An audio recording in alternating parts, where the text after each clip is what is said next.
Welcome everyone. Welcome to my channel. And in this video, we are going to see how to do bouncing ball animation. That means bouncing ball cycle, right? How to do the bouncing ball cycle, right? Let's see bouncing ball.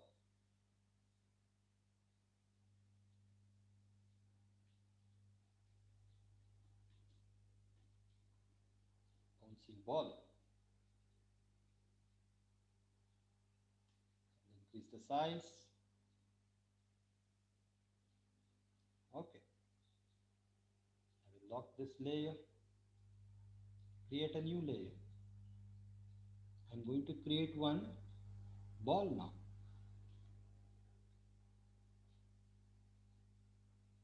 Right? The ball is ready. Delete that outline. I don't want that outline. Okay. Let's see the process of bouncing ball. I'm going to do cycle in one place, bouncing ball. The ball will start here, will coming down. This is the ground. Ball will be in the ground now. After that, it will bounce back. The ball will go again, settle in one place, and this cycle will continue. So that's up and down. Here, what is the signs we are following here? See, because of the gravity, while ball coming down from here to here slow, after that the ground will observe the ball, gravity, it will come down and the ball will stretch. So here is the ground, there is no other option.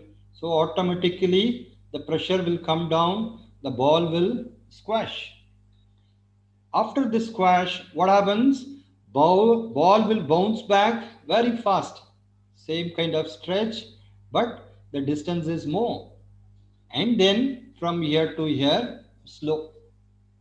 So in this exercise, we are going to apply the gravity and animation principles of timing and stretch and squash. Okay. So these things are important here in this bouncing ball. Okay. Now let's see how to do the bouncing ball. I need one ground layer. So this is ball layer. So I will create one ground first. This is my ground maybe. Okay. This is the ground. So ball can come from little up. Okay.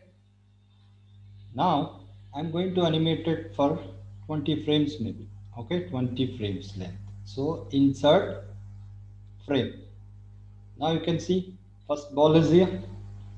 10th frame, insert keyframe, and 20th frame, insert keyframe. So what I will do, the middle frame, I will keep it down. So this is the ball layer actually, insert keyframe. This is insert keyframe. You can remove this background. Background one drawing is enough. So this ball I will pull down to the ground. Now see what's happening. The ball will come down and go up because I'm going to do bounce cycle in one place. Okay.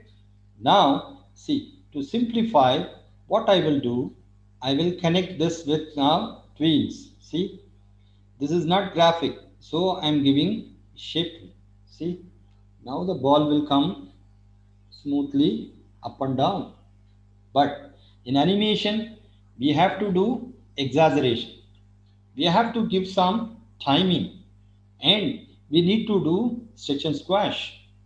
So we are going to apply that principles, animation principles along with the signs. Okay.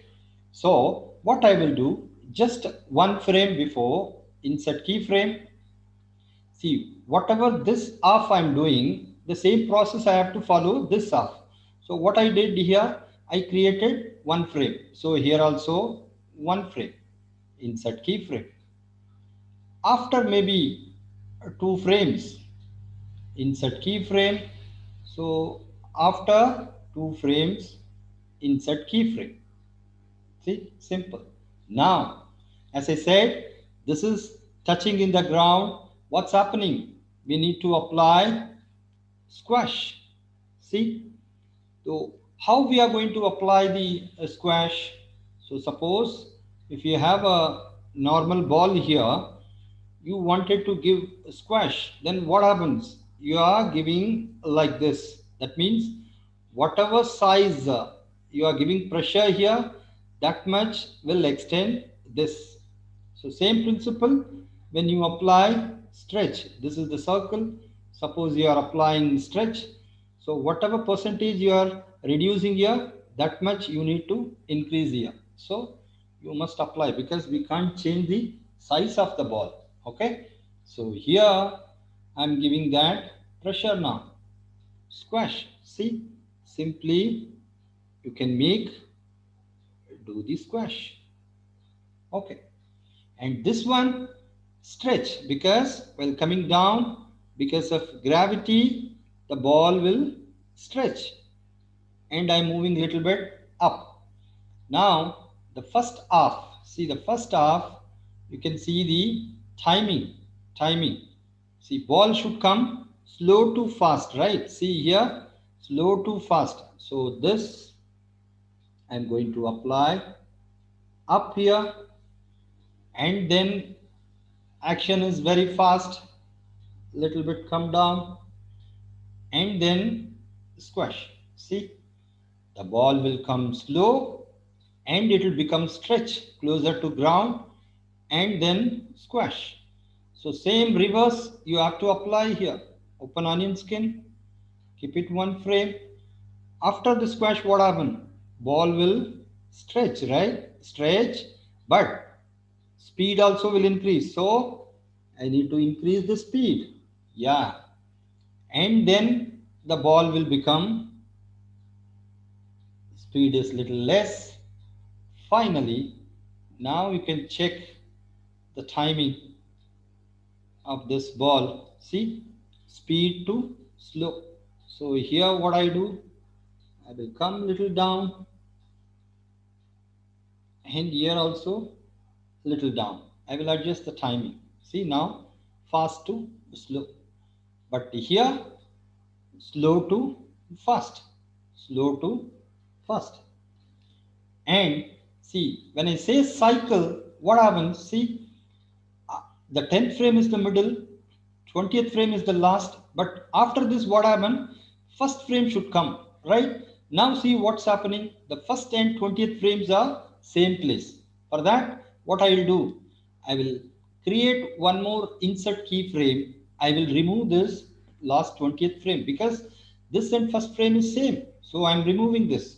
Now you can see 19th frame will have a little movement, then 20. See, now your cycle will work. So just control enter. See the bouncing. See the bouncing ball. Zoom in. You can check. So in animation, we are doing exaggeration and we are giving timing and adjusting the object based on the timing, and we are giving this stretch and squash, right? Then only your animation looks like very live and attractive. Can you able to see the difference? If we do without this stretch and squash, it just looks like a normal one. We have to apply that principles, and still you can change your timing. Change your timing. Suppose you need a little bit down, you can do any times. Just open onion skin and you can adjust your timing. See, adjust your timing. Suppose you need a little faster, then remove one frame from here, remove frame. Here also same. Whatever first half you are doing, second half also you have to do. Now control enter. See, so this ball bounces much better now compared to previous one. So anytime you can adjust the timing. So this is how we are going to do the bouncing ball animation. Okay. I hope all are enjoyed with this session. And if you have any doubt, please comment into my comment box. Definitely I'll reply. So please follow my channels for further updates. And definitely every day I'm going to upload one lesson. So it will definitely useful for beginners and even the experienced people also, those who are in animation line. Okay. So enjoy the day. Thanks for watching. Good luck.